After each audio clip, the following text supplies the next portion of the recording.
तो इस लायक भी नहीं हो कि आपसे माफी मांग सकूं। सॉरी सॉरी जो पहले आई एम सॉरी, मैं आपसे मिलने नहीं आया। दोस्तों, स्वागत है आप सबका हमारे यूट्यूब चैनल पर। हमारे वीडियो पर नए आ रहे हैं तो हमारे चैनल को सब्सक्राइब कर लें, बेल आइकन को साथ में दबा दें। मुन्नी ने दिखाया ऋतिक पर अपना भरोसा, लगाया मिताली के गालों पर जोरदार तमाचा। फाइनली अब पता चला मुन्नी को सारी सच्चाई। जी हाँ दोस्तों, क्योंकि सास भी कभी बहू थी का आने वाला ट्रैक होगा बहुत ही ज़बरदस्त। यहाँ पर फाइनली अब मुन्नी जो है वह सच जानने वाली हैं कि ऋतिक ने उस दिन यह बात क्यों बोली थी कि उसे उसकी बच्ची के लिए एक आया मिल गई है। सच जानने वाली कि ऋतिक ने और मुन्नी एक कलेक्टर है तो भाई इसमें सिर्फ और सिर्फ उसका फ़ायदा है।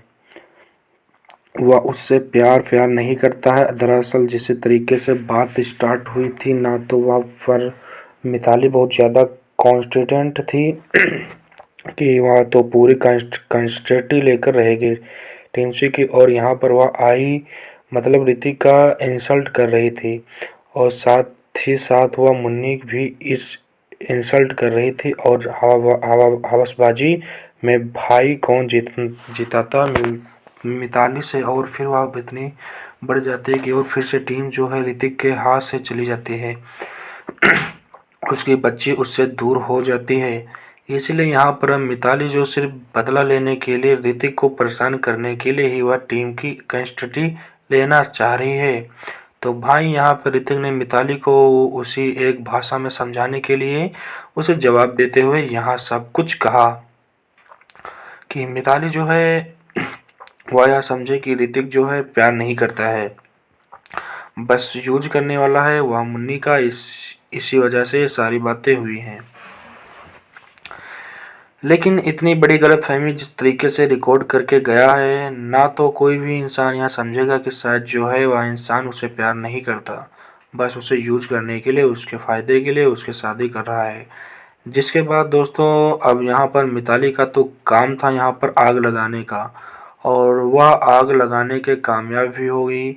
लेकिन यहाँ पर मुन्नी ने ज़्यादा रिएक्ट तो नहीं किया, लेकिन हाँ जिस तरीके से वह व्यवहार कर रही है ना, कि भाई व ऋतिक से दूर दूर रह रही हैं, उससे बात नहीं कर रही हैं, और यहाँ तक कि दोनों के बीच में वह प्यार भी देखने को नहीं मिल रहा शादी के बाद। और यह सारा का सारा खेल जिस तरीके से खेला गया है ना, वह यही बात साबित करता है कि भाई ऋतिक और मुन्नी का रिश्ता कमज़ोर पड़ चुका है पहले ही दिन। लेकिन फाइनली अब यहाँ पर मिताली जब इस तरीके से इंसल्ट करने की दोबारा कोशिश करेगी ना ऋतिक की, तो मुन्नी ने बर्दाश्त नहीं होगा। जी हाँ, आने वाला ट्रैक में फाइनली अब यहाँ पर मुन्नी की गलतफहमी दूर होने वाली है, क्योंकि ऋतिक यहाँ पर मुन्नी के सामने ही मिताली को बोलने वाला है बुरा भला, और कहने वाला है कि बस बहुत हो चुका है।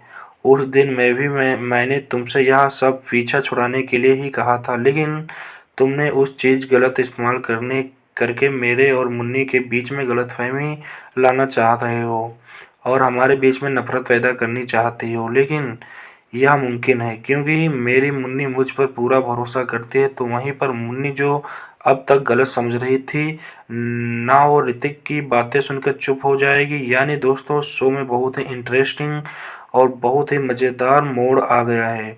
यहाँ फाइनली आपको देखने को मिलने वाला है कि हाई वोल्टेज ड्रामा। तो दोस्तों अब डिनर शो में बहुत ही इंटरेस्टिंग होने वाला है कि कैसे अब यहाँ पर जो मिताली है ना, वो मुन्नी और ऋतिक को अलग करना या चाह रही हैं, लेकिन उसका प्लान हो चुका है, प्लान फ्लॉप हो चुका है और टीम जीत भी बहुत प्यार करने लगी हैं इतने कम टाइम में मुन्नी से।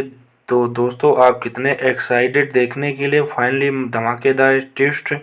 क्या आप भी चाहते हैं कि मुन्नी ऋतिक से बात करके क्लियर कर ले और मिताली की बातों पर बिल्कुल स्ट्रेस ना करे, अपने रिश्ते को ख़राब ना करें? तो हमें कमेंट करें। ऐसे टीवी के लेटेस्ट अपडेट जानने के लिए हमारे चैनल को सब्सक्राइब कर लें।